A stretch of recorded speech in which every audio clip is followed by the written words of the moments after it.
This is the freaking KoperCrabb Podcast. Oh, I'm Cheney Crab. I am Naveen Copperweiss, your gosh darn co-host. Your gosh darn co-hosts. And Harrison's behind the mic as well.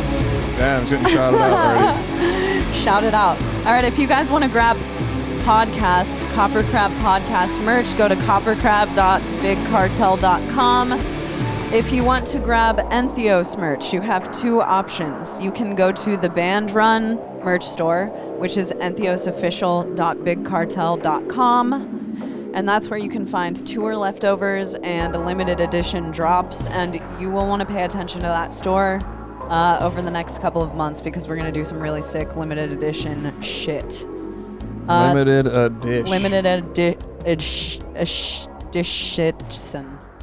Night Shift. You can go to nightshiftmerch.com. I think it's nightshiftmerch.com. With a question mark. Nightshiftmerch.com /collection/Entheos.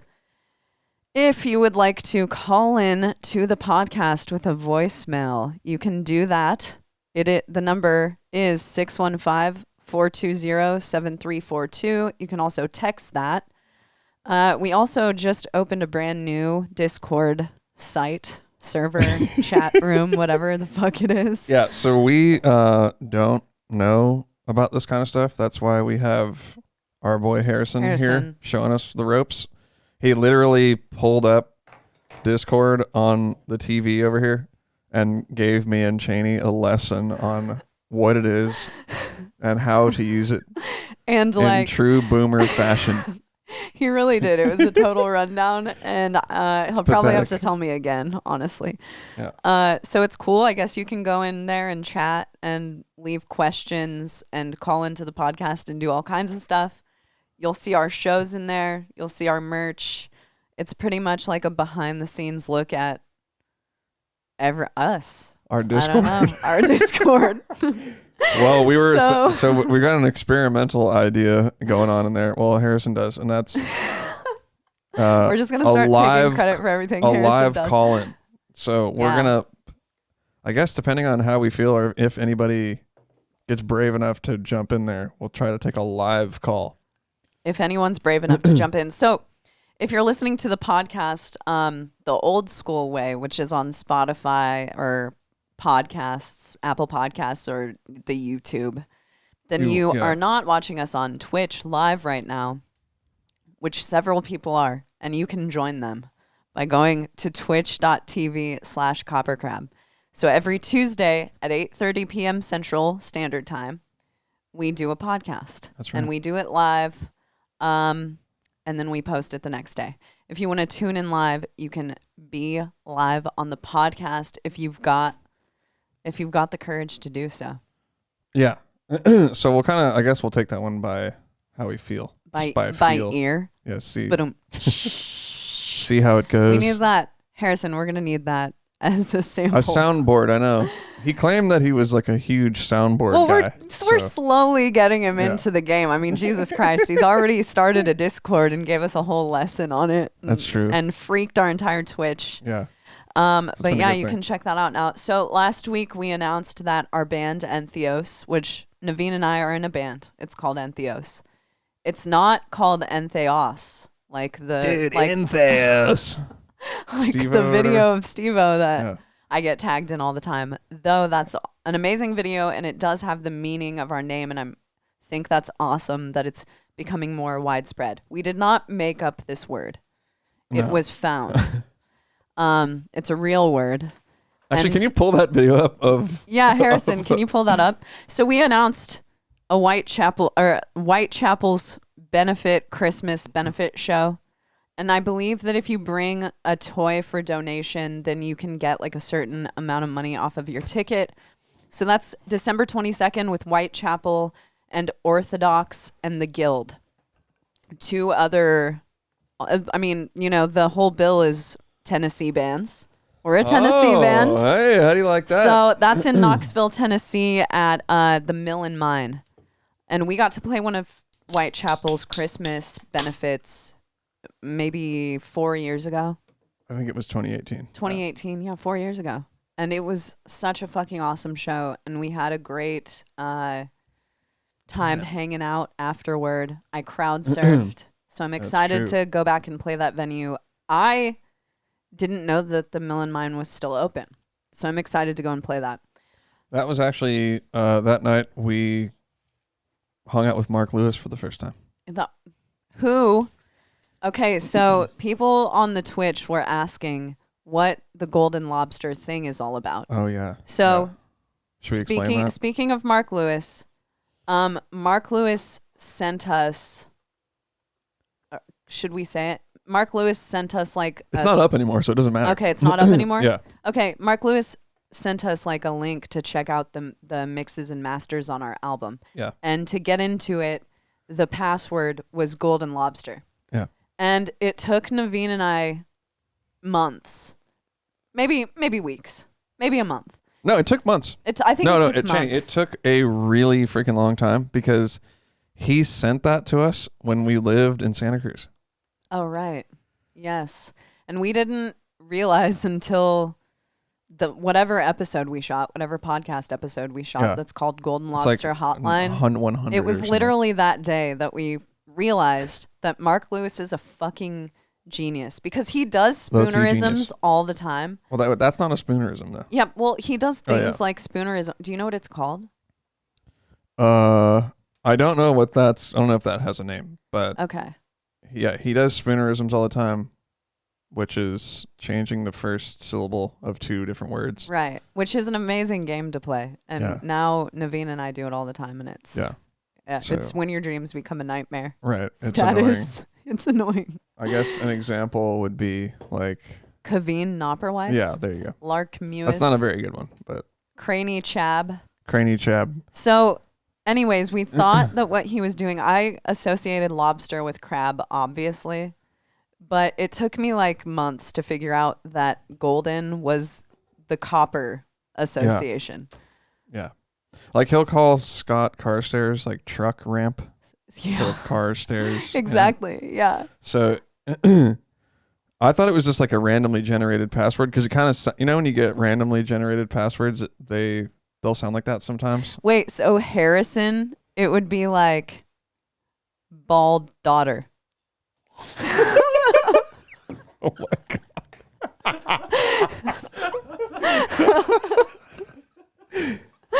Oh my God, that's the best one. That's so a good far. one. All right, I'm changing my username. Bald daughter. Holy shit. But so that's where Oh, so God. Naveen's last name is Copperweiss. My last name is Crab. That's where the KoperCrabb. bada bing, the name for the podcast, which we went over for months. We fought back and forth for months about whether we were going to call it. Because I came up with KoperCrabb. And I'm like, dude, it's copper and crab. It's the best thing ever. Wait, so I didn't want to name it that? I think you were a little like on edge about it. It's kind of like it sounds random to people who don't know what that means. Well, look at us now, dude. I know. Look at us now. But anyways, look at us now. We have Golden Lobsters named after it. Boom. So anyway, Mark made that password Golden Lobster. I hope that's not up anymore. I'm going to double check after For the love of God, we're going to, everyone's I'm not giving out the website. I don't know what website it was. I'm sure they could figure it out pretty easily. I don't know if they could. I don't know. So Mark's like, Golden Lobster, and I'm like, it just occurred to me the other day. Mm-hmm. I was like, dude, he's a genius. It's KoperCrabb. The other day. It was like a month ago or whatever. I know. One of my favorite things that you do is that no matter when in time something happened, how far in the past, you refer to it as the other day. Yeah, where's the lie? Where's the lie? That's true. It was the other day. It was the other day. Wow. I didn't say yesterday. Yeah, the other day. It's like a day that's other than this one. It could be a day in the future. There we go. Wow. But yeah, That's then nuts. I'm like, dude, I called Cheney because I was like out and about, and I'm like, dude. Oh no, we were thinking like, oh, it'd be funny if we had a name for people who like the podcast. Yeah, who like the podcast. You know, like Slipknot's got the maggots. Yeah. Which is cool as hell. And so I finally figured out that golden lobster is KoperCrabb. And I called Cheney and I said, dude. Yeah, you called me like in a I just was like Cheney. We figured it out. I cracked the code. You did. They're freaking golden lobsters, man. Yep. And I was at Target and I was holding a Glade candle, smelling it, and I dropped the candle because I thought it was so brilliant. I just dropped it and it fell all over the floor. Really? Yeah, it was a PSL candle. Damn. No, that didn't really happen, but when that It would've made been for a funny, better yeah. story. Well, you didn't have to say that it didn't happen. In our movie, in the movie about us, that's what happens. Yeah, that's what's happening. For sure. But yeah, then so in that Knoxville show, we hung out with Mark. We did hang out with Mark. We also, there was like a goth night next door. Yeah. And it was so fun. It was fun. And we drank absinthe. And then we went to Cookout for the first time. That was my first time having Cookout. Do you remember that, like, we were standing next to this girl who was shit-faced, and, like, we were all talking, and the girl, like, fell on the floor and, like, splatted right in front of us. She splatted? She just splatted all over the floor. It was crazy. Remember that. Yeah, I felt bad for her. That's weird. That was a good night, though. That was a really fun. That was the end of the tour. Club. I think Bill Oberender was with us. Yeah. Yeah, so we're trying to relive that night. I hope that they have a goth night this time. We'll see what happens. But we'll see what is happens. that thing that engagement that we're doing there, or it's at a different venue? No, that is at a different venue. Okay. So we are also doing, I know we're like not through announcements yet. This isn't an announcement. I said it last week, but we're doing we're doing a guest speaking arrangement, I guess you could call it. A guest speaker appearance. Yeah. At the Beatdown Brunch, which is also in Knoxville, Tennessee, at the concourse, and there's going to be a Bloody Mary bar there. Oh, really? Yeah, so chances I did not know that. Chances are you're going to catch me and Naveen hot off of 3 Bloody Marys, and there's a Waffle Kitchen food truck. So come on down. It all sounds good. It's a free event, and it's at 11:30 a.m., so I think it's on a Sunday, right, Harrison? You said that last week. So don't get too drunk on Saturday and roll out to the show, the morning show, where we're speaking. Jeff Menig, who I think he started Featured X, and then Holly Rainey of the Maker City are also speaking. It's being put on by Beatdown King and Lizzie Livingston, who is a friend of ours. We're really excited to do it. I imagine it will be something like the podcast. I hope that we're like first. We're not like the headliner, are we? I think we might be second, praying for second, because I could handle here's that. something people might not know. Being direct support is the most carefree position you can be. It's a great position, man. I love being direct support. It's you don't like, have the pressure of the headliner. You don't have the but pressure all the of the crowd headliner. is there. Yep, and everyone has showed up. Yeah. So, yeah, being direct support is kind of like the spot to be in the lineup. I wish we could do a poll on Twitch about that. What's the best spot in the lineup to be? Now I'm going poll crazy. I know, Cheney is poll crazy. Don't take that out of context. Stop. All right, so we've gotten through that stuff. So yeah, you can come and see us talk. Hopefully, we can be explicit at the speaking engagement. I think so. You think it's a clean engagement? I don't think so. They're feeding everybody Bloody Marys. I mean. True. So it's free to get into. I think you just have to RSVP. Okay. I'm looking forward to it. I'm really looking forward to that. I think it's going to be a lot of fun. Some people, that's their worst nightmare, getting up in front of a bunch of people and talking. You know, I loved that class speech. You know, I loved giving a speech. Yeah. Because in speech class in high school, you just got to talk about things that you cared about. Okay. I think that I did a whole speech about the movie The Virgin Suicides and the soundtrack, which is made by Air. Yeah. Turns out that's a thing that Cheney and I connected on pretty early on, is that we both love the band Air. That's true. And that is actually a band that I would really like to recommend. I don't know if we've talked about Air in a while, Yeah. Because I think we probably like phased it out just because we talk about them so much, or at least they're like one of the first bands that I bring up. I haven't phased out Soul Niger within It's not yet. metal. It's just. It's not metal at all. Space rock-ish, electronic. Yeah, stuff. you know, when we saw Marissa Nadler like a week ago, I actually wanted to ask her if she listens to Air. Because a lot of her brand new album, The Path of the Clouds, which is also a good album, sounds like Air but with vocals on it. Yeah, I was trying to get Chaney to like go up to. Chaney likes Marissa Nadler quite a bit. She's a fan of her. She's like a singer, plays guitar, has a band. Really sick. But Chaney was like, I was like, dude, go up there and try to see if she wants to hang out. No. And then Chaney couldn't do it. She wouldn't do it. I was so scared. Yeah, I know. We even left the show, and it was like a Saturday or something. Yeah. Was it last Saturday? It was Sunday. It was last Sunday. Okay, last Sunday, and we're like, well, we're gonna go have some beers anyway, you know? Yeah. And I was like, let's go back. Let's just talk to them. Let's see if they want to go do something. And we even went back, and she was standing around out there. Well, Chaney's too nervous to say anything. We left a second time. I don't know if people know this about me, but I'm really shy. Like, here's one of my regrets in life. It's not like a regret really because it doesn't actually matter, but I do wish I would have gotten a picture with Fred Armisen because we got into Fred Armisen has a drum comedy special on Netflix. Do you remember what it's called? 4 drummers only. 4 drummers only. And well, there's more to the story than that, though. Well, I was going to say that we got into it last minute because who was the dude playing? What's his name? It's not Thomas Lang. Thomas Lang.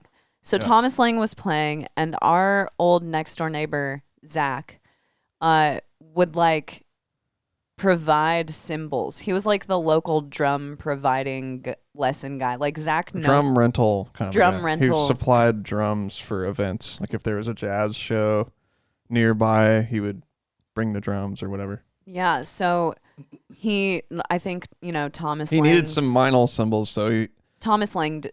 Yeah, so he said, "Oh, Naveen, you got you play Meinl. Do you think I could borrow some Meinls? Thomas Lang is playing tonight." Mm-hmm. And then I'm like, "Yeah, sure, whatever. What do you need?" And then I brought him over to his house, and I noticed that he had the pass on, and I was like, "Dude, is it a Fred Armisen show?" And he's like, "Yeah, that's happening tonight." He's like, "He's doing this drummer thing." Yeah. And then so I was like, "Dude, can I go?" And then he got me and Chaney on the list. So we drove up to San Francisco, which was like an hour and a half drive for us. Yeah. So we go into the show. Well, but we stopped for a drink first. Oh, yeah. And that's what made us late. We were like, fuck it, we can get there a little late, yeah. right? We're like, what the fuck is this anyway? Yeah. Some stupid drummer show? Who knows what this is? Yeah.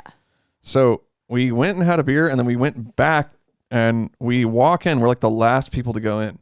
And there's like full camera crew, freaking... There are drum sets set up down the aisle. And then I look at Chaney, and I'm like, dude, I'm pretty sure we're in a Netflix special right now.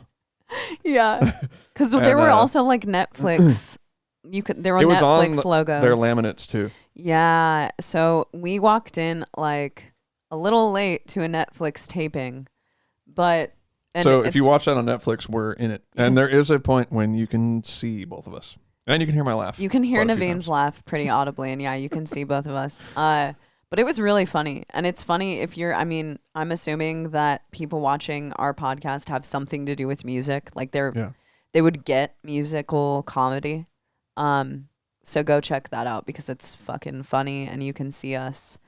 And you'll know that we walked in late, slightly drunk. But one of my regrets is that after that show, there was a huge line of people to meet Fred Armisen. Same exact thing. And I'm a huge Fred Armisen fan. I have watched Portlandia religiously in my life. He's fucking hilarious. He's a really good writer, an actor. And I was too scared to go up to him and say anything. Yeah, because it was the same exact thing. We went down the street to have a beer and we walked back. And as we were walking back, I'm like, dude, he's right there. Yeah. He's doing a meet and greet. Yeah. Why don't you go in and say hi? Yep. Nope, wouldn't do it. Didn't do it. And it happened again at Marissa Nadler. I was going to go up there and just do the blowing it spouse I would have thing. cried. I might have broken up with you. Really? Yeah, that's embarrassing. It's like, hey, my girlfriend really loves you. No, because that makes it way weirder. It's not weird though, because then you don't want to hang out. Haven't you ever had someone do that to you at a show?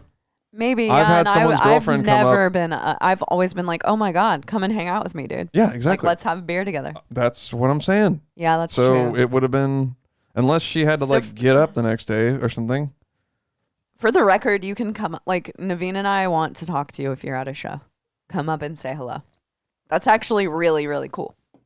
That's what I'm saying. And if someone comes up to me and their girlfriend, because it's usually guys who like me, so it's usually the girlfriend who will come up and be like, my boyfriend is embarrassed to say anything, but he wants to take a picture with you or something like that. And I'm like, yeah, of course, whatever. I'm not going to be like, oh, how lame is that? You know?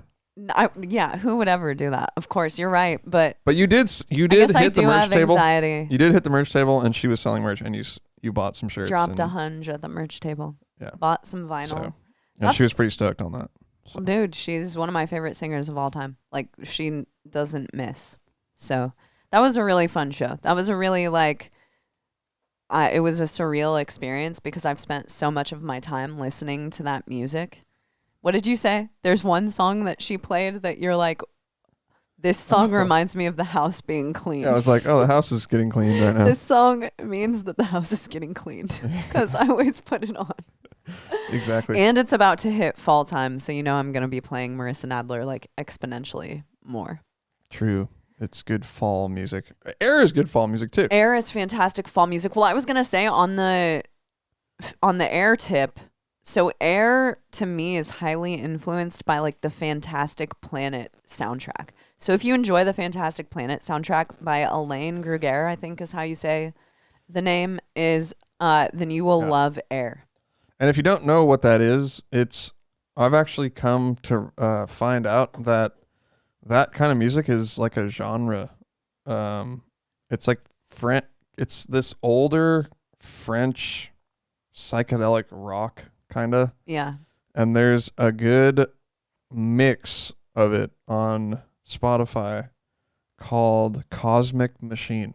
Oh yeah. Wait, is Cosmic Machine the vinyl? Yeah. That you found? Mm-hmm. Well, so we went to a record store one time. Speaking of missed opportunities. It was in Portland. We'll just talk about more missed opportunities. That's the name of we have a name for the podcast from the beginning. But Pets make good gifts. Pets make the best gifts. But, not true. Yeah, I saw a vinyl that just looked really cool. And I was like, wow, that looks awesome. Look at that thing. It's cool looking. And then it was really expensive though. It was like $40 or $50. It's like a double. It might have even been like a triple vinyl or something because it's like a huge compilation. Yeah. And then I was like, shouldn't we already bought a bunch of vinyls? This is when we did the trip. We took that little road trip. Yeah, this was in our vinyl heyday. Yeah, and I was like, fuck it, I'm not going to get it. And then I look it up online, come to find out it's totally up my alley, stuff that I love. You've listened to it so many times. I've listened to it a bunch of times. So what is it called? the what? The vinyl. It's called Cosmic Machine, but it's an assortment of artists. Yeah, it's a compilation. It's a compilation. And it's all from the stuff 70s. like that. Yeah, it's like the 70s. A lot of it is French. It might all be French, actually. Mm-hmm. Yeah, it's all French. I think it is. Yeah. But also, back to Fantastic Planet, if you haven't seen that movie, you need to see it. It's an animated movie from the 70s. It's got an amazing soundtrack that pretty much is like one of the defining... Like, my musical taste is very Air, Fantastic Planet, French 70s stuff. I love that kind of music. Like, if I'm in a chill vibe, that's kind of what I'm trying to put on. Yeah, I agree. Or if I don't know what to put on. Have you noticed this? Because we were at a party the other night, and I noticed that, like, people assume that all I want to listen to is, like, crazy music. Yeah. But in reality, most of the time, I don't listen to crazy music. I mean, I do listen to crazy music, but I listen to, like, the same shit that everyone else listens to, like The Weeknd and other stuff. Yeah, I don't just always listen to Decapitated. Yeah, that does happen to us. Like last weekend, we went to a friend of ours' neighbor. They're metal. And they're metal. It seemed like there was this pressure to like keep it metal. That's a species of human. They're metal. They're metal. it seemed like there was this pressure to like keep things metal. And I'm like, dude, you don't have to say anything to me about it. There's no pressure to keep fine. things metal. Also, another thing they did at this party was jamming. Dude, I love that. You ever heard of this stuff? Anybody out there jamming? It's weird. I want to steal the idea for parties we have, which of course they will be also invited to. Yeah. But like, we have a room, we have a studio, and it's such a cool idea to have a studio with like a bunch of instruments set up, cabs, and people can bring over their own shit, like a synth, a keyboard, or a guitar, and there's a jam going all night. So dude, it's so fun. I've played amazing. drums for like, I don't know, maybe an hour. Yeah. Like just ripping a jam for like a super long time with a bunch of people that I don't really know. Dude, it's so cool. And people like change in and out of instruments, and it's nothing too crazy. Like most people can keep up if you know anything about music. I, of course, did not jam because I'm shy, like I said before. I mean, I'm not going to lie. Even though it was just some low-key party, nobody cares, it doesn't matter. I was still like nervous to like play the drums. Yeah. Dude, it's awesome though, because anytime you walk past the jam room, you can just hear like a sick thing going. Yeah, and everyone's vibing and having fun, and that's just one aspect of the party. You can do that. You can go and hang out. You can eat from the bomb charcuterie board, which that was... We're going to need to take some the charcuterie board that we ate off of this weekend was... legendary. Divine. Yeah, legendary status. Divine. Yeah. Like, I'm talking whole kitchen plethora of food. Dream charcuterie board. Charcuterie goals. And she said she had been doing it forever. She was like, yeah, I do this. I've done this at every party forever, but then they just started calling them charcuterie boards like 5 years ago. And I was like, oh, that's what I'm doing. Charcuterie before it was cool. Yeah. Fuck, it was so good. Jesus Christ. Yeah. But we have a text here, a text question that I actually wanted to answer. Yeah, go to it. And I'm going to read it to you, Cheney. I noticed I haven't been clearing my throat as much in this episode, which is a step forward. That's one giant leap for Cheney. This this question comes courtesy of David, and he is wondering if we could do a weekly recommended DM album to listen to. Okay. He's a DM fan, and he's interested in seeing which albums we think are cool. DM, doom metal, death metal, dark metal. Yeah, I'm assuming death metal. Drugs, main. I don't know. We don't know what DM means. You got to spell it. We're assuming it's death metal. Okay, well, I'm assuming, let's say doom metal and death metal. I'm not huge into doom metal. It would be the same recommendation every week. Me too. Who would your recommendation be this week? Sleep Jerusalem, obviously. Oh. Well, I was listening to a record. I'll just go pallbearer this week. I knew that's what you were going to say. I knew it. Well, that's your only one. No, it's not. I have more. I listen to a lot of other doom metal. All right, let's hear a couple extra other ones. Well, I was looking... Sleep. Electric Wizard. Electric Wizard. I like Electric Wizard, but I don't like Electric Wizard as much as I like pallbearer. Yeah. No, I agree. I mean, like I said, I don't listen to very much doom metal. Black Sabbath. Not really my thing. Yeah, doom metal is... I like some doom bands, and some doom is a little like beyond my... But I do enjoy... I don't know. Does that all... No, some bands don't really count, I don't think. What, as like doom or whatever? Yeah. I don't know. Like I said, I wouldn't be the guy to Me either. give the rules. To me, send me your favorite doom metal record. Jerusalem, why would you listen to any other doom? I mean, that's doomed out. Doomed out. That's true. So, but let's assume he meant death metal, which he did. And at that party, they had someone's iPod on shuffle, or iPhone, I guess it was. And Nile, Annihilation of the Wicked came on. Yeah, and it just blew everyone's mind. Yeah, and we were like, oh my God, this is so sick. And that was actually an album that I used to listen to quite a bit. And man, did it rip. I'll tell you what. Yeah, it ripped. I'll tell you what, man. So this week, that's our. I'm going to give a death metal bonus recommendation, though, as well. What? Because another one that I used to jam quite a bit when I was younger is Cephalic Carnage, Lucid Interval. Well, yeah, that's great. We were listening to that the other night. Yeah, and like Evan Great came record. over. Evsky. And, We were hanging out with Leo Mills. Yeah, Leo Miller, the vocalist of Animosity, was actually in town. And we had like, I guess that was kind of like a little reunion. Yeah, it was. But we were jamming some old death metal. And Yeah, we were listening man, to death Cephalic metal. really holds up. Yeah, they hold up. You know who else I really liked? Well, this isn't death metal, but people should really listen to Lie by Mistake. Lie by Mistake. I played that too. Yeah, when that too. Lie by Mistake went instrumental, they made a really fucking sick record named, what is it, Fager? Fager. I'm not. I don't know how the fuck to pronounce it, but Come on now. the guitarist's name, is his name Josh? Josh. Yeah, I think that's his name. Josh is just a guitar player that people should know about. It's He absolutely insane. is such a sick guitar player. And Have you heard that, Harrison? you No? should Never you should heard it? hear that. It's a really good, like, I think if it would have come out like now that people are so much more used to like instrumental stuff, it might have like Yeah, it's just taken off more. It's a lot to deal with. Yeah, it is. That's true. That's true. And yeah, you're right, because a lot of instrumental music that like isn't like that insane. Yeah, like a that lot of takes off. instrumental is kind of going the way of a little more catchy. Yeah, catchy pop. And this is, I guess it has moments that are catchy, but overall, I mean, it's like a pretty shred tech. fest. Yeah, it's pretty tech. The bass player who was on that record, John Truesdale, was in a band with me called Systems before Entheos started.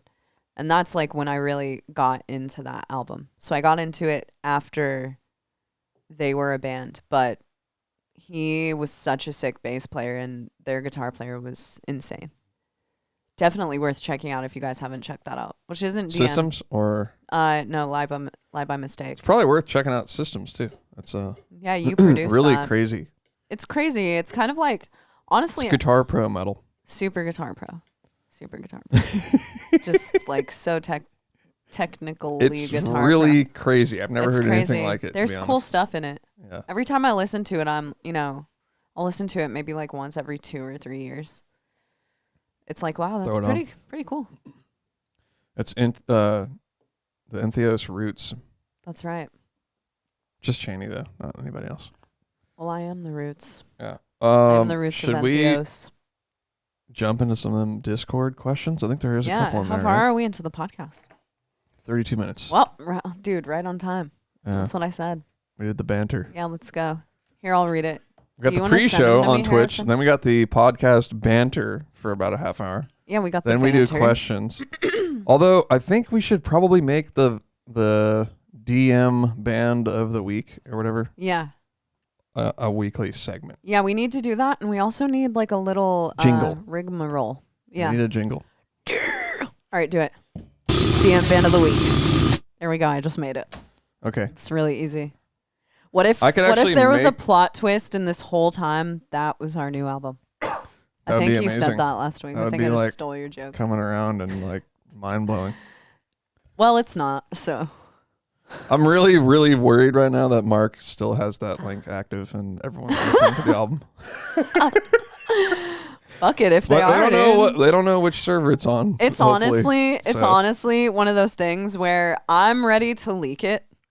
Like I'm sending out, I'm not doing that, but I'm ready to. Yeah, I I'm know. prepared. It's taken so goddamn long, Yeah. but we're nearing in. We're hitting the finish if line you were soon. in our Twitch maybe like 3 weeks ago, then you know when our first single is coming out. You're not willing to re-drop. I'm not willing to re-drop it, but I was asking it. I was going to ask. Well, I'm not willing to drop. I don't want to drop any of the news. We'll tell you guys in a little bit. What are we going to talk about on the podcast if we don't have an album coming out soon? Because Yeah. that's all we ever talk about. We're like, yep, working on this album here. Just I know. And then it comes out and it's just fucking awful. And everyone's like, oh, This is what they were working on the whole time. They did a good job. Good job. It's like a lot of winky faces. And God. You know, that's the nightmare. That's not going to happen. That's when your dreams I'm become feeling a pretty nightmare. confident that people are going to like it. That's If good. you like the other albums, you're definitely going to like this one. Yeah, I better than actually those. listened to some songs back to back today. I listened to Black Static back to back with the first single that we're putting out. It's better than and that. I was like, yeah. Psh. So, I mean, my vocals, it's just in the mix, there's so much more clarity. The bass is just ripping, dude. ripping bass. It's fucking ripping, and it's like thumping and clanking and progging, and we've also got like we've been talking lately about we're doing something really cool.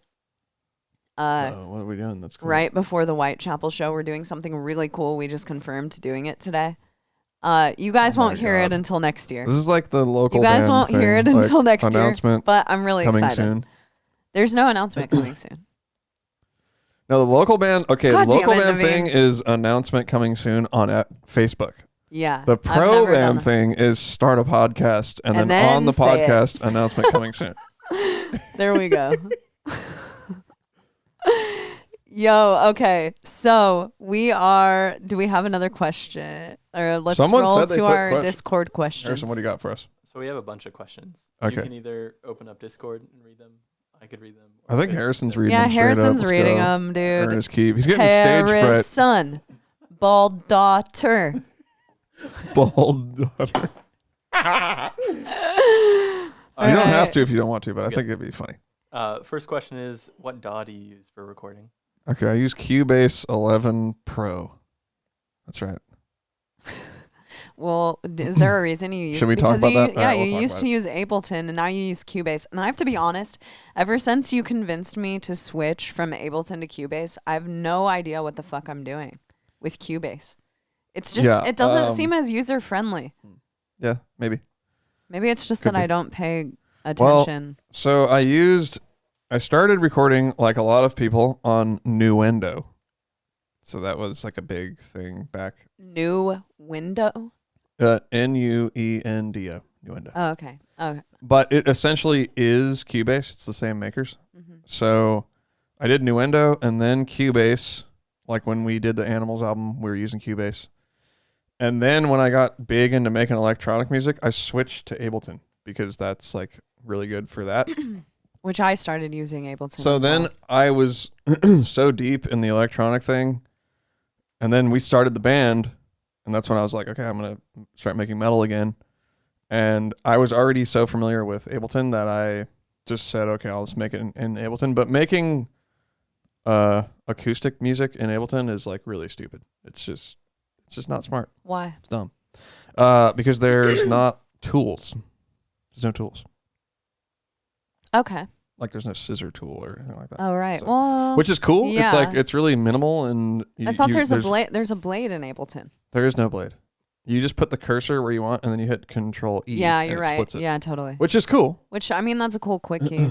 But then, then after that, Evan and Travis, who was playing guitar with us, they used Logic. So I was like, all right, well, maybe I'll use Logic as well, so we can all be like in sync. Right. Stupid move.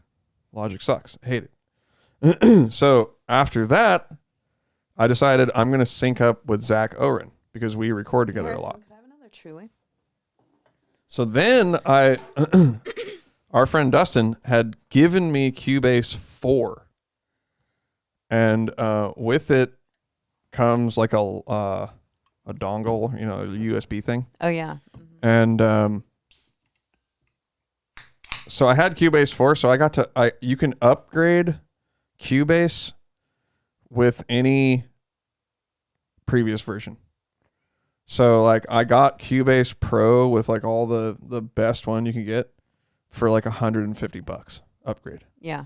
So that's what I'm on now. And you know what?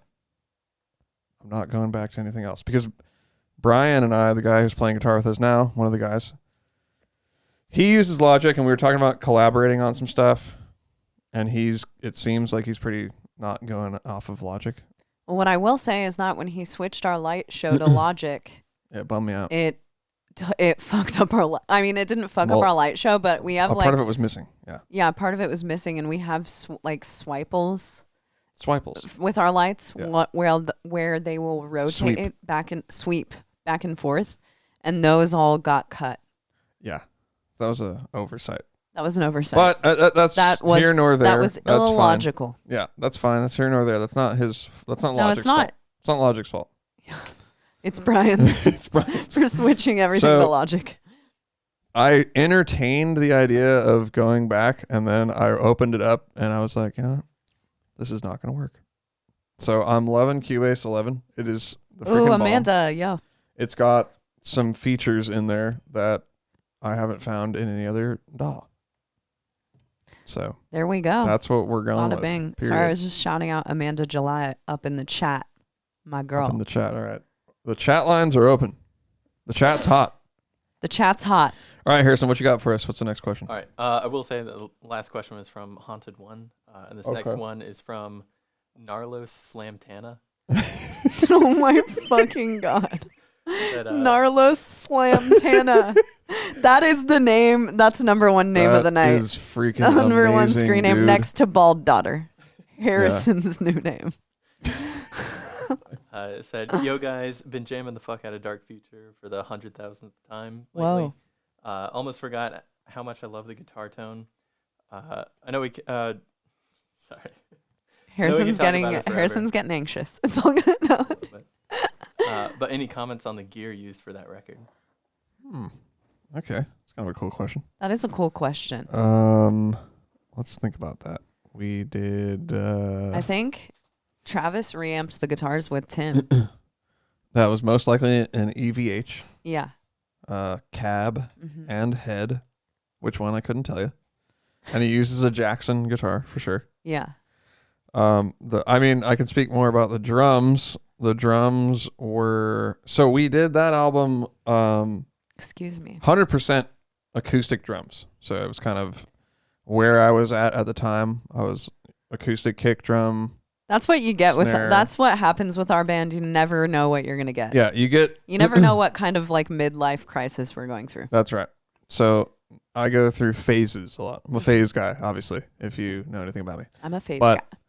The phase then was let's do everything acoustic because you don't really hear that very often. Yeah. So yeah, we did, like I said, whole thing all the way acoustic. So we had, I used Tama drums, vinyl cymbals and stuff. Actually, I'm pretty sure I have a picture of the setup at that point. Yeah, you probably do. I should pull it up. I know we do from the album we just did. And then I also did no rack toms. That was a kind of a other little weird thing. I know. Jesus Christ. Just a nut job. Why? Why did you do that? No rack toms? That's just where I was at, man. Oh my God. Yeah. That was an oversight. No, I'm sure it actually sounded pretty cool. Yeah, I think the drums came out really cool. Lately, what I've been trying to talk Naveen into is 2 kick drums. Yeah, I don't think I can do that. Well, I think that it's honestly just not logical at this moment. Because we have a 5x8 trailer. Yeah. Yeah, it's not going to work. Isn't that funny how that happens? Like, a lot of the gear and stuff that you take on tour is determined by whether or not you're sharing cabs or, it's all... Because if it were all up to me, like, we would have 2 full stacks for guitars and then 2 bass cabs. Everything would be perfectly symmetrical. Yeah. And then our banner with your drum kit perfectly set there. I don't really know if double kick is our vibe. Yeah, I don't know if it's our vibe. I don't really think double kick is our vibe. I don't think it's our vibe. I've never done it, and I don't know if I can start now. Yeah, I don't think it's our vibe. One thing we are going to have to figure out is, like, if I'm bringing back 2 microphones. That's true. Because, they're singing on the new record, and we're trying to figure out, like, what logically live does it make more sense for me to have 2 microphones. We'll just have to talk to the sound guy who's doing sound for us and see if Hopefully we want like a really reverbed delay channel. Yeah. We're gonna have to figure that out, but I can't even remember what the question was. What gear did we use on Dark Future? Oh, what gear did we use? Yeah, so you got the classic Tama drums, snare drum, nice and tight, crank it up. Ricky Avocado said, "What if Harrison just goes up on stage mid-set and gives you the effects mic when you need it?" I think that's a good idea. We're getting Harrison in here slowly. Yeah. When he's just dipping his toes. We haven't totally taken over his life. Quite yet. We haven't taken over his life. But that actually is a really good option that I might be exploring in the near future. We're all going to go to the show. You're going to go to the show tomorrow, right? Okay. Oh, well, you just gave him up. Yeah, we're all going to a show tomorrow. We're going to see, or if you listen to the podcast, it'll be today, but we're going to see Vulvodynia and Signs of the Swarm and Upon a Burning Body at the end in Nashville. And that's exciting. Make sure that we're getting into that one. Do you need to get in, Harrison, or do you have a ticket? I can go buy a ticket, but I haven't bought it. Okay, I'll ask we'll to get all three of us in, straight up. Oh my God. We're conspiring right now. That's fucking hilarious. So what other effects? What did Evan use? Oh yeah. So Evan tracked bass on his own at home. I think he used his chair. I think he might have. Yeah. He used a really comfy chair and a Mac. You know what's kind of funny is I'm not really the biggest gear person, to be honest. I just get something that's pretty good and make it work. You know what? I could be more into gear, but I'm just not. You know what is really good? Who has really good tone are our guitar players live. Yeah. Brian James has an XFX3 and he's dialing in one of the sickest metal tones I've ever heard. He's really killing it. It sounds amazing. It sounds really fucking good, and I think that our live guitar tone right now is kind of ripping because so Brian, I think we'll have Brian on the podcast. We keep saying that we're going to have both of them. Well, you know what we should do is do it right before the Whitechapel show. Yeah. Have him out that week. And we have to have when the first single comes out, we got to have an extravaganza. Yeah, when the first single comes out. Maybe have Evan and Mark and just have a party. That would be rad. The first single or the album? I think every time a single comes out. Yeah, it'd be sick. We're going to have to get Evan on this podcast. I think it comes out on a Tuesday, right? Don't singles usually come out on Tuesdays? I don't know. Okay. I'll have to check the calendar on that one. All right. But yeah, it's coming out. It's coming sooner. Sooner than later. Sooner than later. Yep. And that's why we're stressed. Yeah. That's why Naveen's stressed. Because of the music videos. Yeah. Naveen's stressed. Kind of learn all this crap. Yeah. It's way hard. Yeah. So, do we have more questions or are we bone dry? We've got another one from Haunted One. What would be both of your dream concert to see? Concert to see? Yeah, dream concert. Well, dream concert to see. Jesus. So we're talking about if I'm about to die tomorrow, then the dream concert. I'm going Fleetwood Mac with Lindsey Buckingham from the late 70s, maybe early 80s. I would like to see Tusk. Yeah. Air. We saw Air. I would like to see him again though, playing only songs that a set list that I picked out. Okay. Soul Niger in full. Yeah, that would be with vocals and drums, and this is the lineup. Fetus would probably open the show. Then Fleetwood Mac. I would like to see Nirvana. That would be cool. Also with Kurt Cobain. That would be cool. That would be really cool. Who else would play? Marissa Nadler would definitely play. And so you're putting together a fest. It sounds like. It's a festival. Yeah. Okay. Cheney. I would say So, Frederick Dordendahl. Cheney Special Palooza. Defects album. I mean, I'd have to see that. Are you kidding me? Also, my dream concert is any band that I enjoy. I would want Tool to play I'd rather have a Perfect Circle play all of 13th Step, front to back. I would go back and go to the 1979 Zappa in New York live album. Yeah. I would go to that show. That would be sick. I would really like to go to that show. Would have liked that to would go. be sick. I would like to see Pink Floyd in the day. Yeah, there's honestly a couple shows that I wouldn't mind going back and seeing Maybe with again Sid that I've Barrett. already been to. That too. What The show? Dying Fetus one that you were mentioned earlier. Yeah, I would go back to the Suffo show that we just Dude, saw. I was just going to say, that was one of my favorite shows I've ever been to. What's your favorite death metal show that you've ever been to? That Suffocation one was pretty high up there. But it was because also I was really drunk. So there's that. You know, But favorite death metal, it's going to be that one. It's going to be the time that we saw Dying Fetus at Summer Slaughter. yeah. Remember they just ripped it? That's like why. That's why we started Entheos. Yeah. I was like, we got to start a metal band, man. This is the madness. We actually went to Summer Slaughter that day because Evan was playing with the Faceless and Chase was playing with Decrepit Birth. Yep. And we saw the Fetus set. Morbid Angel was supposed to headline and they couldn't make it in time, so Fetus headlined, and it was the sickest Dying Fetus set I've ever seen. I'll give you some more. I do want to see Gallagher with hair.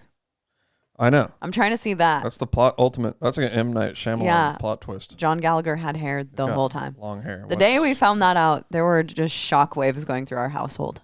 I couldn't get out of bed. Pappy was all Pappy couldn't walk anymore. I couldn't get out of bed. Yeah, it was fucked. a lot to deal with. Yeah. So you asked me about favorite metal shows. Favorite death metal show you've ever been to? So there's the original Dying Fetus show that I saw. I saw them on Destroy the Opposition tour. That's crazy. That was really, that was like legendary. I was like 16. I wasn't even in Animosity yet. We were talking about that show before the show. Pre-show. And there were no people at that, right? There was few people. Because I remember... Nope, 0 people. A lot of metalheads. A lot of metal. I don't know. There's probably I don't know, between 30 to 50 maybe. Mm-hmm. And then I saw them again. I've seen them quite a few times, but I saw them again. Yeah, Fetus. On the album after that, and it was a really good show. That's sick. And then actually around that time, I saw... So Decrepit Birth was like one of my favorite bands at the time. And I actually saw them at a house party.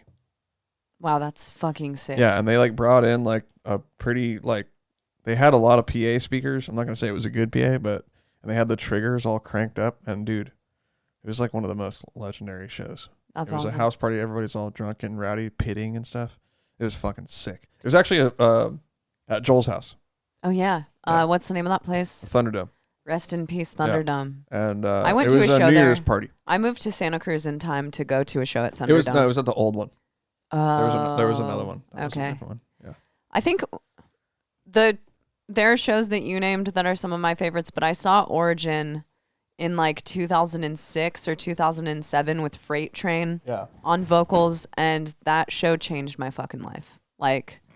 Could see it. He was Jesus Christ, one of the best vocalists I've ever seen live. Just the most punishing vocalist I've ever seen. So sick. Actually one of Animosity's early tours, our second tour was with Origin, and it was with James on vocals. Yeah. And it was really sick. And they were freaking, that was basically getting to tour with my favorite band ever. Totally. Do you listen to Origin still? Haven't jammed them in a while, but That's worth jamming at the yeah, gym it's definitely tomorrow, worth jamming. And I really like Echoes of Decimation. I liked it when it came out a lot. Mm-hmm. It doesn't have John more. Longstreth on it, Right. but it's really sick. Yeah. And James, the drummer's name was James on that one. He's also really Oh yeah, freaking James. sick.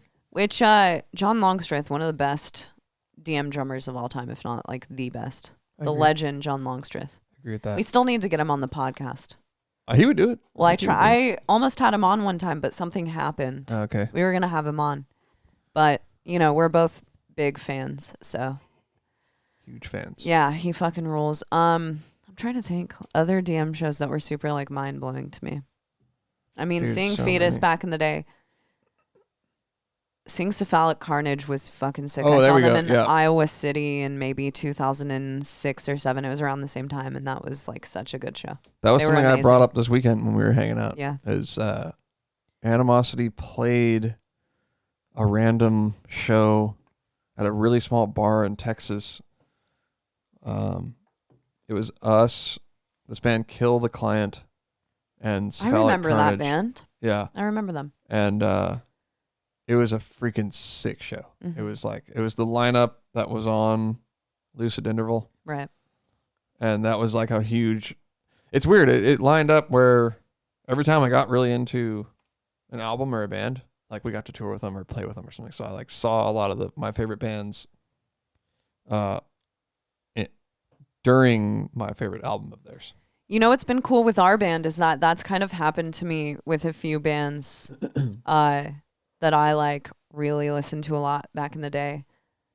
Black Dahlia. Touring with Black Dahlia was amazing. I fucking listen. I mean, that band, I like came up on that shit. Nocturnal and Miasma are two of my favorite metal records ever. It was awesome doing Dillinger's last tour. I was never I had listened to Dillinger before that tour, but I like really got into them on that tour. That was pretty fucking awesome. I honestly didn't really get that. This is gonna sound like such a, I don't know, like whack thing to say, but to people who are purists or whatever. But I honestly didn't really get into Dillinger that much until Miss Machine. No, I love that album. Yeah, and that album I was like, whoa, I really like this. What's the hit on Miss Machine? Is the machine half man? Unretrified. There it is. It's Unretrified. Dude, that was that was a song that I heard like back when it came out, and I've always thought that song was. I love that about Dillinger. That's honestly something about Dillinger that I also aspire to do in a band is that Dillinger can have like hits. Yeah, and then they have super crazy, grindy, mathy songs that are like just the craziest, most anxiety attack type music. And I love that dichotomy of the band because I don't think that you necessarily have to be 100% the band that is writing like pretty straightforward kind of like rock songs all the time. And I don't think you have to be the band that's crazy all the time. I love dynamics in a band. I love a band that can take you on a journey from like the beginning of an album to the end of an album, and that's something that I aspire to do personally. Agreed. Yeah.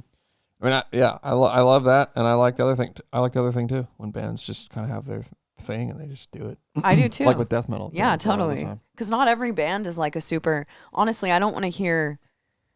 I mean, I would be interested to hear, but if Fetus does like a like pop song, it's it's a little like or if Cannibal comes through with a pop song, it's a little out of left field. Well, I would actually argue that Cannibal does have a pretty diverse catalog of music. That's true.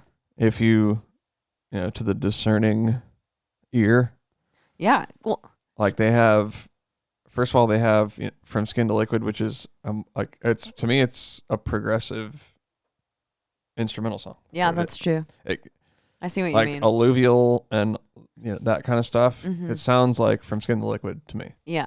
And so that was a sick fucking show. Actually, I saw Cannibal when I was kind of younger, and they opened with From Skin to Liquid. Yeah, that's fucking sick. Freaking legendary. I think we talked about that last week or the week before. How we were super inspired off of From Skin to Liquid to make like a sick intro. And we do have like an intro that we totally. That's true. I didn't do anything because I didn't write it. It has no vocals. Because back in the day, it was the shit to come out with an instrumental banging intro. You had to have an intro. My band, From Citizen to Soldier, we had an intro and it was ripping. And honestly, sometimes that was like the coolest part of bands' sets. I know. Because they were purposefully trying to make people mosh off of that. I know. You know who had one that was really sick is Reflux. Oh, really? I'd be interested to hear that. They had a crazy ass intro. Really? It was like really, and I remember when they wrote it because we played with them a bunch, and then we played with them again, and they just played this like off the wall intro. It was like kind of hella sweeping and like had breakdowns in it and stuff. Right. And we were like, damn, that's a fucking crazy ass intro, dude. That's sick. Someone in Twitch says that they want to hear us. Ambronicus the Almighty says, I want to hear y'all cover Scourge of Iron, Something Fierce. We do want to do that. We actually... Shani and I have a lot of good covers that we need to do. Scourge of Iron is like the next one I want to do. Yeah. We also don't want to do a bunch of covers. We kind of want to bust them out like, when it's special. Well, I think we've only done one, and we didn't even do the whole song. And yeah, we did. Well, we've done two because we did that. We did Chelsea. We did Chelsea Wolf and Hedonia. Yeah. Again, that wasn't the whole song. We just did. That wasn't the whole song. We're probably never going to do a whole It was just cover. a part. Yeah, we're going to do like 1 minute of it. Unless we can get Metal Blade to let us do. Officially do it. Yeah. That would be sick. That would be pretty sick. But yeah, Scourge of Iron's definitely on the list. That actually would be really sick if we put out a cover album of stuff like that, of like a diverse catalog like that. I mean, BT Bam's cover album was sick. Yeah, I'd want to, if I was going to do it as an actual album, I think I would do renditions and kind of do them in my own way. Yeah. And also, actually, Depeche Mode would also be in my concert, my Cheney Palooza. Cheney Palooza sounds pretty sick. Typo would be in Cheney Palooza. Paul Bearer would be in Typo and Cheney Palooza, Chelsea Wolf.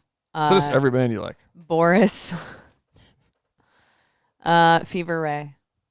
Every band I like. Yeah, that's my dream concert. My dream concert is to have a week dedicated to every one of my favorite bands only playing the songs that I want them to play. Okay. And nothing else. That sounds like a good idea. I would go. Yeah, I mean, dude, I have impeccable music taste. Okay, so I was thinking Some would say it's boring, speaking of covers, so we were listening to Destroy the Opposition. Yeah. And the first riff's like dun, dun, dun, dun, dun, dun, dun, right? Yeah.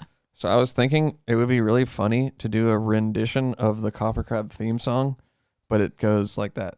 So it's like dun dun dun dun dun dun dun dun dun dun dun. That'd be amazing. But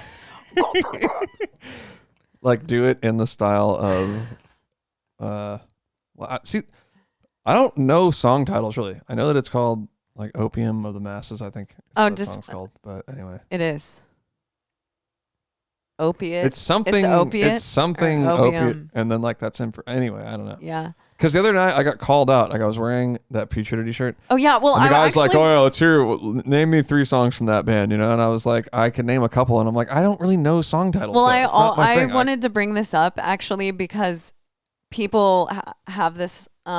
There's a joke that like if a woman is wearing a metal shirt, that a man will be like, "Name 3 songs from that band." No one has ever done that to me in my life. If they see me with a band shirt on, they just start talking to me about albums. And maybe it's because they know about that and they're like trying to avoid it. But I literally witnessed a guy the other night ask you to name 3 songs from I was just like, the band you know what, on your man? shirt. I named a couple songs and I'm like, I can assure you that I do like the band. Like it's not just to be cool. Right. You know? Because, and then I started thinking about it. I'm like, I don't even know if I could name like 3 songs like Origin. I'd have to, or we were listening to that Cephalic. Yeah. And if they were like, quick, let's go 3 songs. I mean, it would take me a minute. Like, there's Lucid Interval. That's a song. I can't. I don't know. Cephalic. I don't know any. And I've listened to that album countless times. I think it's because I could air drum the whole album. With metal, more often than not, I listen to the entire album. Yeah, me too. Like I don't really go to songs on metal albums. I like to listen to the whole thing. It's weird. I don't. That's a weird compulsion. So I really don't know. So anyway, it bummed me out. Because I had to be like, I can assure you, dude, I like this band. Trust me. Yeah, right.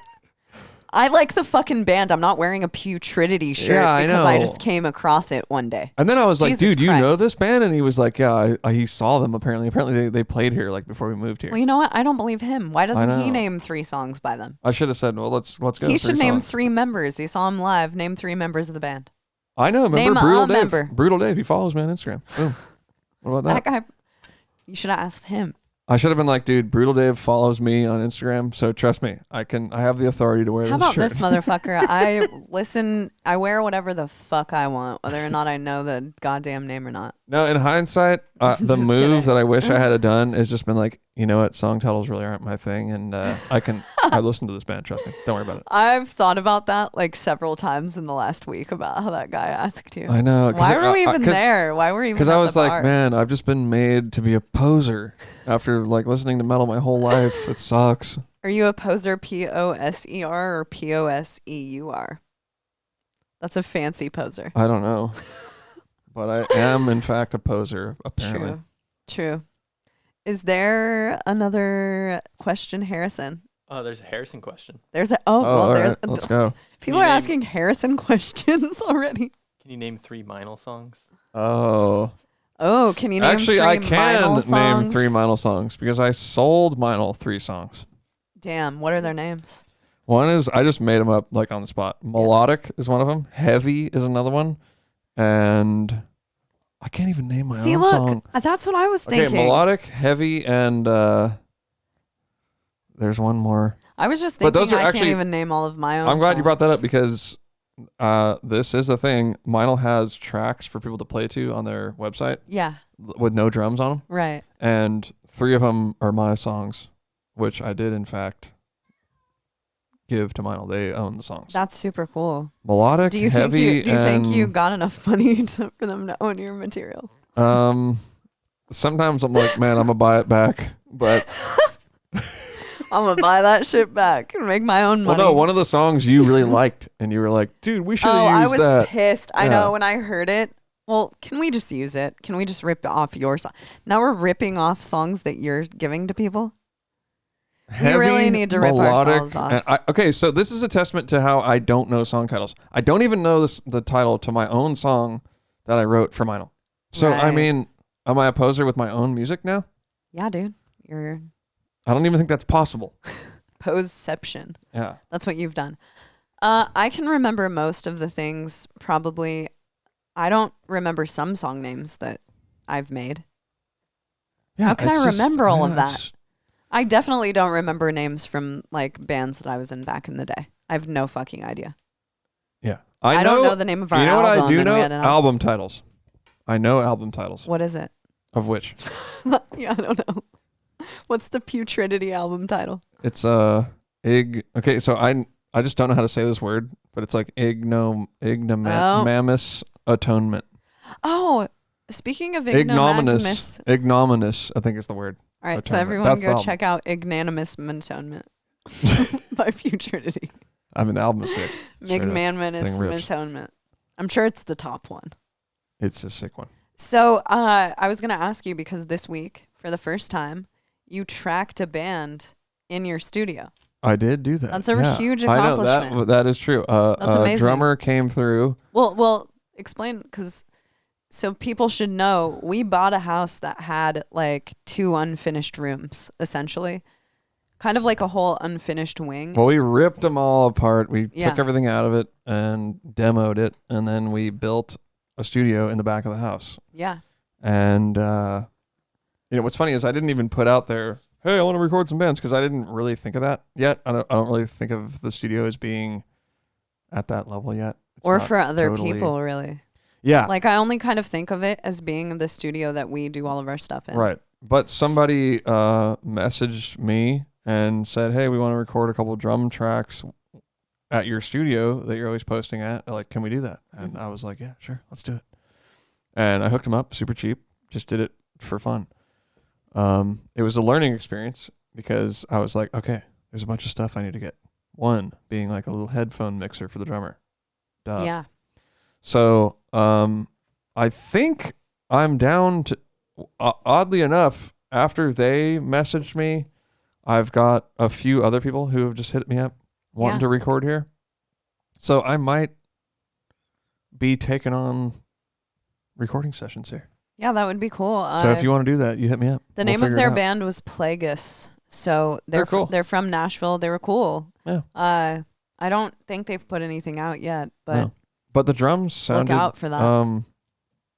good. They sounded like my Instagram videos do. So. Yeah. Because Oh, he literally just, I was like, you guys could use my shit too, and the kid just came in and literally just sat down at my kit and recorded the songs. So it was, I was a little bit concerned about the session because I was like, man, he's going to like rearrange everything and it's going to take me forever to put back. But the guy just played it as is. It was great. Yeah, it seemed Wonderful. like they did 3 songs. It seemed like he got it done really Yeah, fast. we did it in a few hours. It was awesome. Yeah, so are you confident with how the drums sounded? Yeah, they sound totally great. The only thing, like I said, little logistics, like the talkback system is shot. I need to figure that out. I need to get just the headphone monitoring situation is bad. Yeah. And there was another thing I thought of. I'm kind of like maxed out on inputs. I need more inputs in the studio. So. Yeah, there's like anyway, there's just like logistic stuff that I need to figure out. If I'm going to really open it up and add. But what's great about it is I'm not advertising. Hey, everybody, you got to come record with me. So if somebody comes here and records with me and they're like, oh, Naveen, you're like a little more janky than I thought. It's like, well, you wanted to record here. You know, It's not my fault. It's your bad. Yeah, it's their bad. Yeah. So I'm in the Twitch chat right now. And I am looking at questions. Someone mentioned Despised Icon. Despised Icon covers and do some rees. That's funny. Ills of Modern Man. I always cite Alex Arian as being one of my initial vocal inspirations. Actually, Ills of Modern Man is one of my favorite metal records. And what that band really inspired me to do, because they have 2 vocalists. So I was like, I want to like be able to do what both of the vocalists can do. Like, that was really a band that inspired me to like expand my range and be able to do things in different registers and not be like kind of a monotonous metal vocalist, because I wanted to be able to, I didn't want to be in a band with another vocalist. But yeah, I don't want to be in a band with 2 vocalists. But now I'm like that trying sounds like a nightmare. 2 vocalists just not loading in. Oh my god! 2 vocalists and 2 guitar players. The 4 worst sitting people on the planet. in the van, not loading in. Yeah, be horrible. Yeah, and the healing process. And what's amazing is that initially Alex Arian was the drummer of Despised Icon, and there was Oh yeah. they had a lady named Marie something, I can't remember her name, on vocals, and she came back and did vocals with, I think. Wait, so they had 2 vocalists before? Yeah. Okay. So her and Steve, I think, is the other vocalist name in Despised Icon. So she came back and did some songs. Like Despised Icon did this like Montreal something DVD, and she came back and did some guest vocals with Steve, and Alex did drums, and it was fucking dope as fuck. Wait, so the singer couldn't rip drums still? Yeah, dude. He's sick with, like, can do all that stuff? Those blast beats and everything? He could then, yeah. Wow, that's amazing. Ripping. I'm impressed. But yeah, that was sick as fuck. Despised Icon, Ills of Modern Man.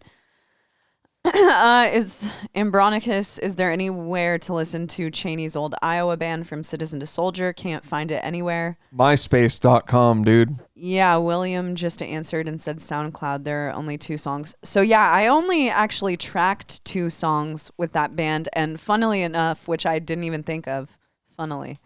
There were 2 vocalists in Despised Icon, or in, not Despised Icon. There were 2 vocalists in From Citizen to Soldier who I replaced. Just one Cheney. One Cheney. Yeah, she was in the background. So you got your wish came I got true. my wish pretty early on true. in my career. You're like, wow, I replaced 2 vocalists. There we go. Yeah. So, and I remember like with From Citizen, I would like... She wants food. There are a ton of demos out there that have my handwriting on them. And actually, one of my friends just sent me one a month or 2 ago. Had it? Yeah, had it from way back in the day. It's an EP with those 2 songs on it. I think one is called Hypocriticizer and the other is called I Don't Know. Yeah, I remember that. I actually checked, after we met, I checked out your guys' band on MySpace. And you were like, damn, this girl can do gutturals. I don't even know what I was doing back then, but... I'm assuming the vocals were pretty good because I watched you guys play and I was like... Yeah. I didn't get like any cringe vibes. That's good. Yeah, I was like, wow. Naveen and I met From Citizen was opening for Animals, which really weird pairing. Weird combo. But actually 2 days before that, we opened for Despised Icon. There you go. That's just wrapping up the whole chat.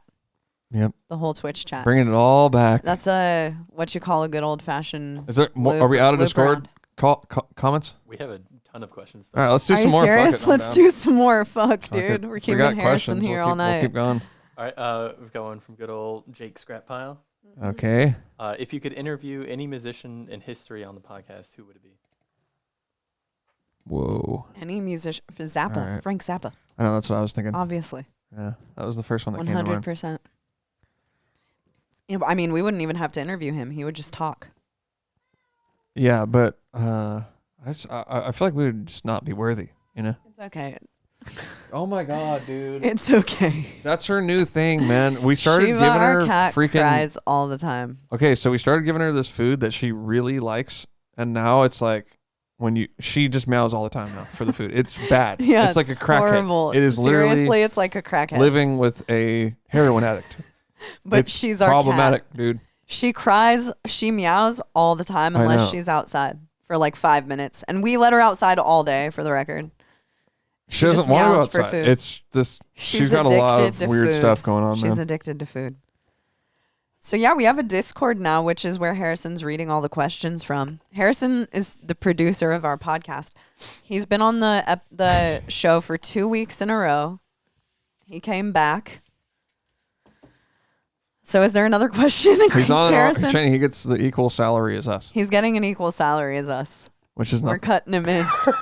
1/3. $0. No, that's actually not true. We have been getting money off of Twitch now. Damn. Yeah, that's so cool. So if you guys want to give us money, go to Twitch. And there is a donation button too. There is a donation button. And Naveen stayed up until 4 a.m. last week working really hard on those Twitch things, but only after Harrison showed us what to do and set everything up so that it was easy for us. So here's the thing about Twitch. There's lingo that's a little bit different.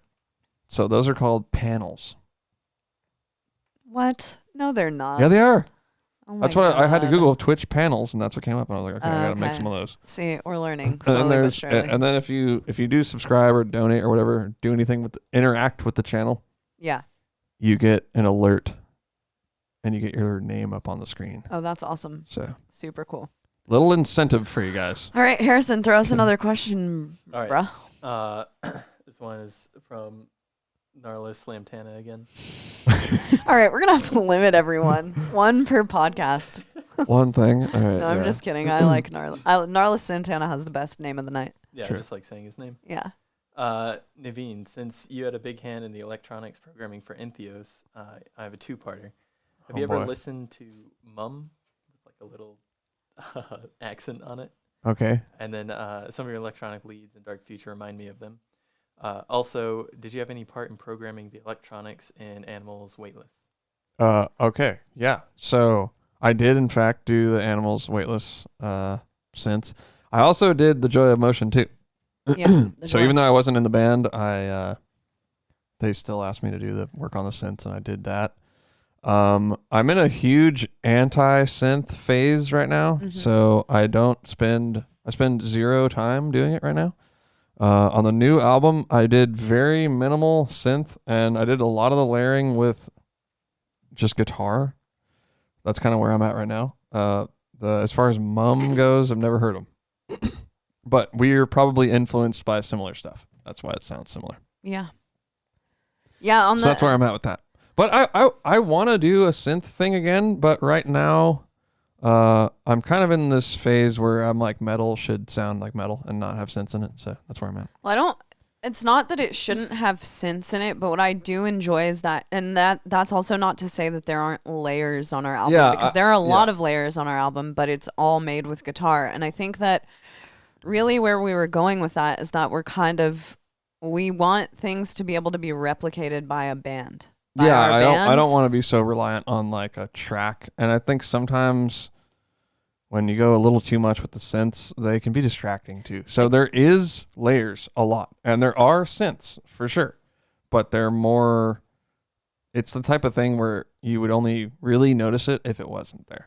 Yeah, totally. There are parts that are definitely like that. And I mean, there's always like noise and cool sound stuff going on in our albums, and you guys will know soon all this what's going on. Yeah, I just wanted to do it in a way that's like less it's more of a background, not as and it's more in your sleek. Face. Yeah, more slick. It's way more sleek and slick, and it's not. I think that in the past, like some of our synths have even borderlined on zany. Well, I think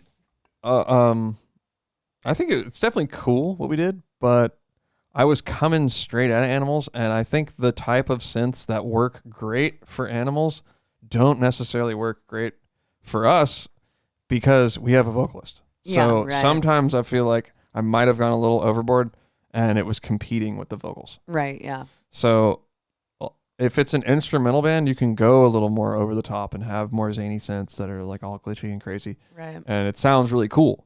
But I just think I'm trying to get better about things sounding more as a whole together. Yeah, like that was a huge focus of us on our upcoming record.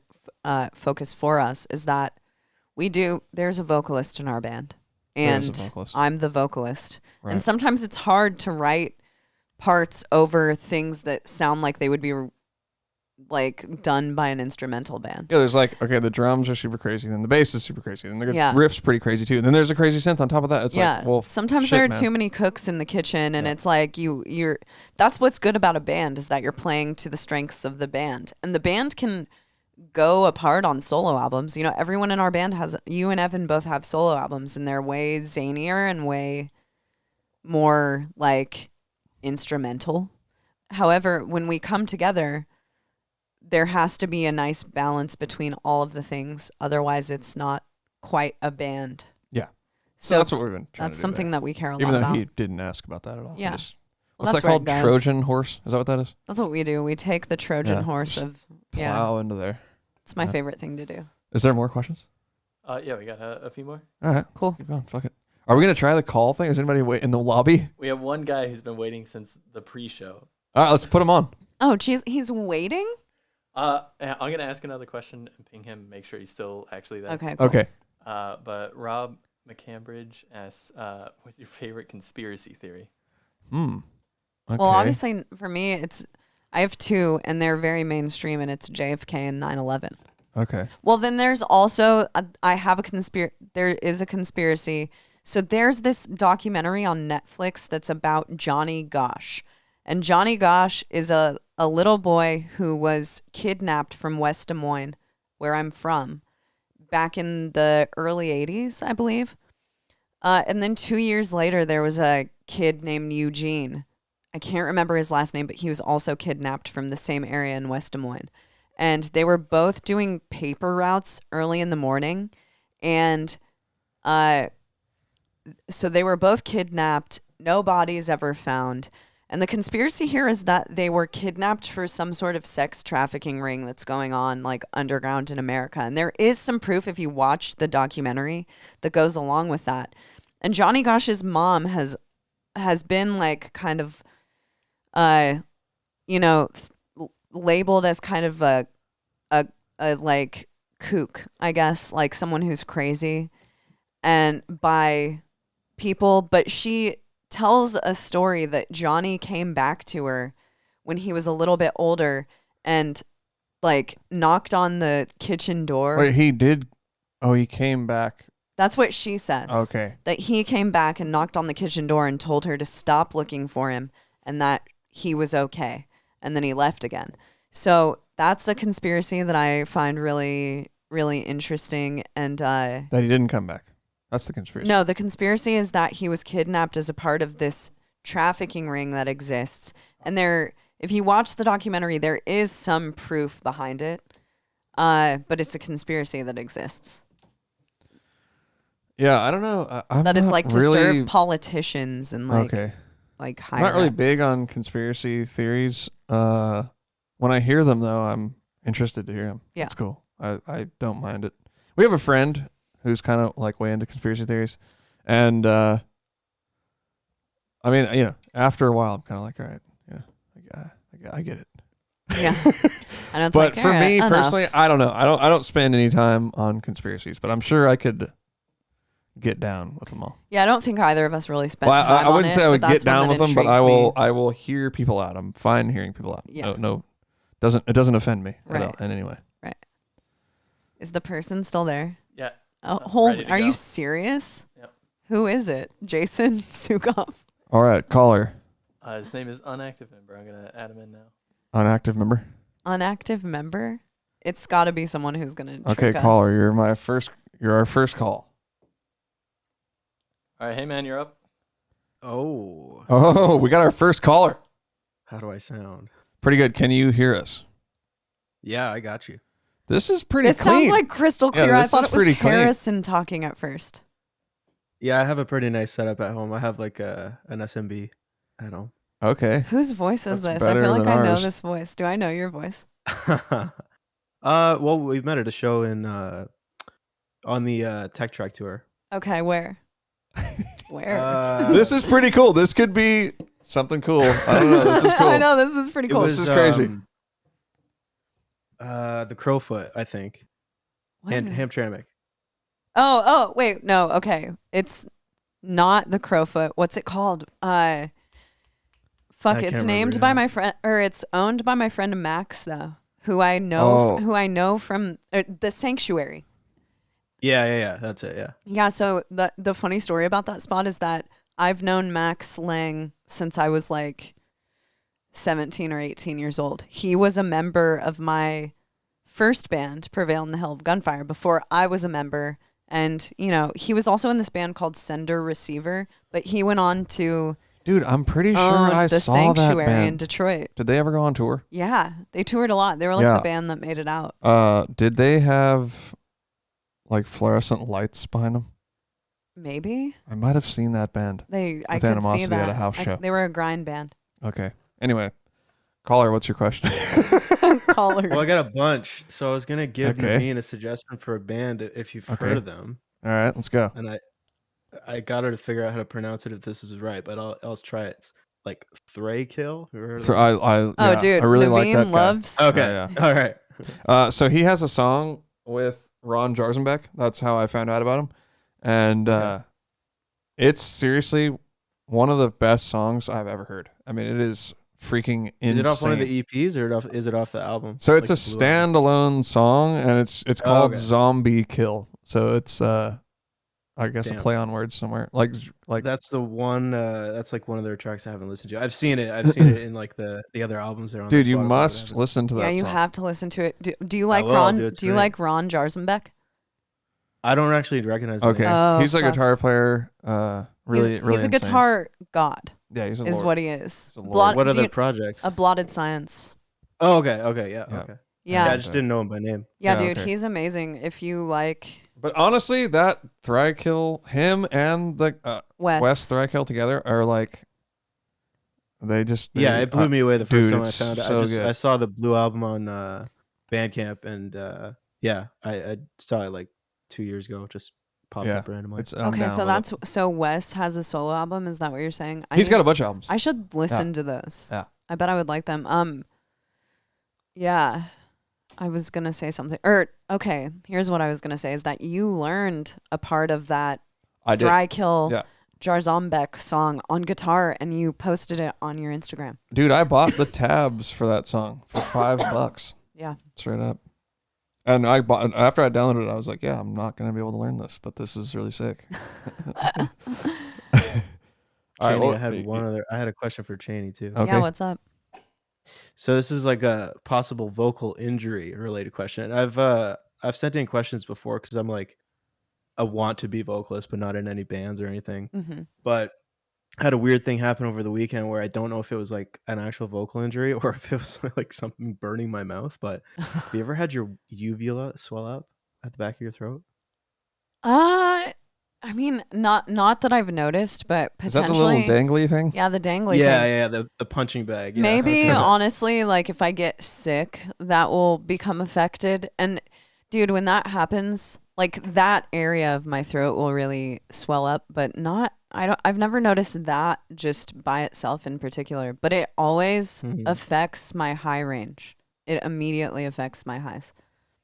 Interesting. Yeah. It was the first. I've been like screaming for a while, not in any bands, like I said, but like to the point where I know that I'm not doing it improperly because I don't blow out my voice Mhm. or whatever. But Right. it was to the point where it was so swelled up that it like felt like I had food stuck in my throat. It was Whoa. super weird. So You don't so you uh, didn't notice anything that happened to make that? not that night, except I sounded like shit.